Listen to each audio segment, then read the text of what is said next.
പറഞ്ഞ ടൈമിംഗ് വളരെ ഇമ്പോർട്ടൻ്റ് ആണ്. 2-3 കാരണങ്ങളുണ്ട് ടൈമിംഗ്. ഒന്ന് ഈ ടൂറിസം തന്നെയാണ്. കാരണം ടൂറിസം മേഖലയാണ് കശ്മീരിന്റെ ഏറ്റവും വരുമാന മാർഗം.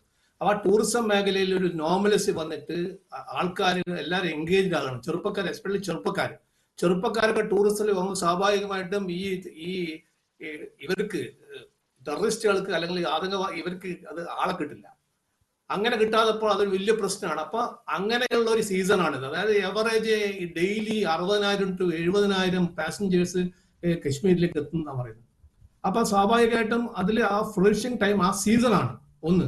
രണ്ടാമത്തെ പ്രധാന കാരണം ഈ നേരത്തെ പറഞ്ഞ മാതിരി തഹാവൂർ റാണയെ കസ്റ്റഡിയിൽ കിട്ടിയത് തന്നെയാണ് സെക്കൻഡ് റീസൺ. അത് തന്നെയാണ് കാരണം.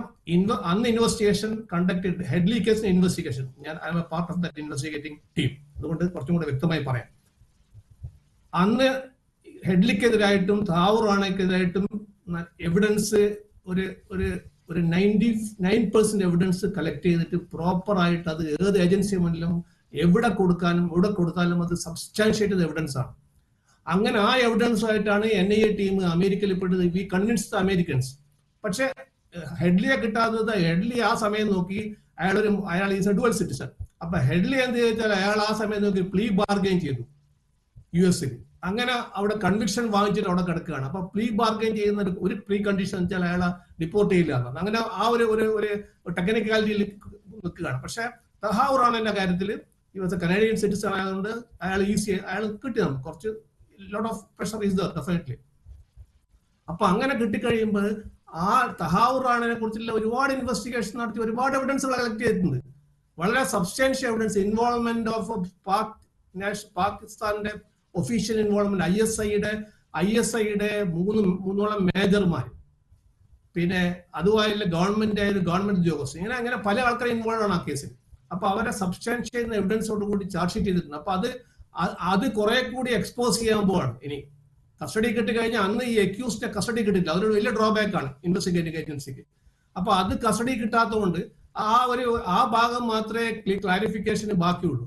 ഇനി നമ്മൾ കളക്ട് ചെയ്ത എല്ലാ എവിഡൻസുകളും വെച്ച് we are confronting the accused himself.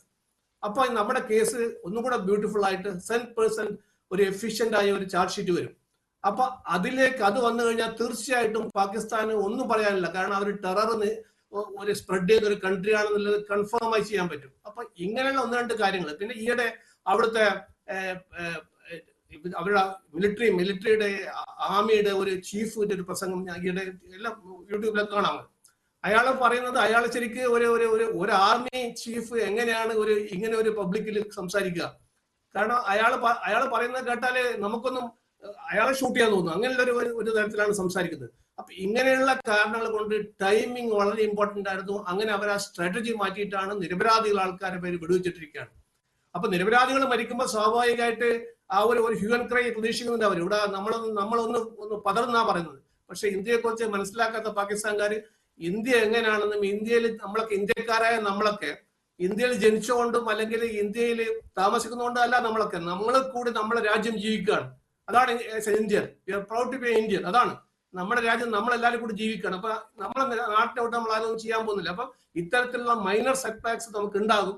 എന്നാലും ഈ സെറ്റ് ബാക്സ് അതിജീവിച്ചുകൊണ്ട് തീർച്ചയായും നമ്മൾ തിരിച്ചടിക്കുന്നത് മാത്രമല്ല, ഇതിന്റെ റൂട്ട് കോസ് ആരാണ് ഇത് സ്റ്റാർട്ട് ചെയ്തത്, നമ്മുടെ മുംബൈ ബ്ലാസ്റ്റ്മാർ ആരാണ് ഇത് സ്റ്റാർട്ട് ചെയ്തത്, അതിലേക്ക് എത്തിച്ചേരും. തീർച്ചയായിട്ടും അതിലേക്ക് എത്തിച്ചേരും. അവരെ കൂടെ നിയമത്തിന് മുന്നിൽ കൊണ്ടുവരും. അങ്ങനെ കൊണ്ടുവരുമ്പോൾ മാത്രം ഈ കേസിൽ ഒരു ലോജിക് കൺക്ലൂഷൻ ഉണ്ടാവും. അത് നമുക്ക് വരുന്ന ആളുകളിൽ കാണാമെന്നാണ് എനിക്ക് പറയാനുള്ളത്.